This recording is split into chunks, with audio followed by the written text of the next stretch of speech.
Welcome back to another Tech with Tyler video. Today we're going to be talking about the snipping tool in Windows 11. This tool is built into Windows and you can also use it with previous versions of Windows.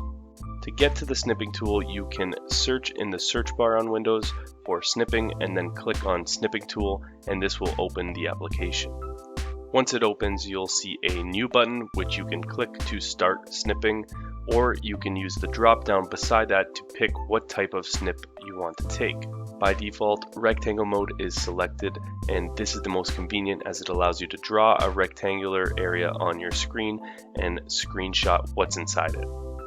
Window mode allows you to click an open application and it will screenshot that entire window.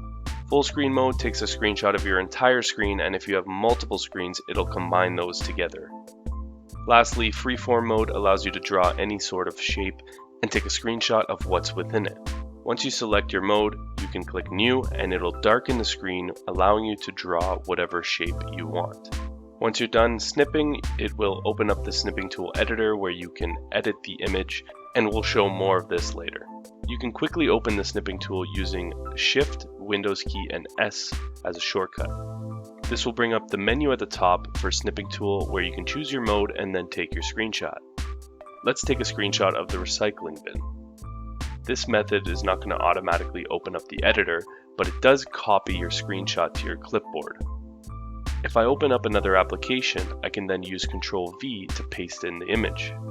This is super useful if you're trying to send emails of images as well as chat messages.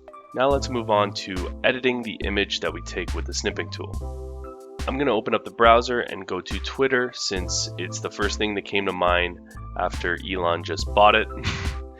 And we're going to open the snipping tool using the shortcut again, Windows key, Shift, and S.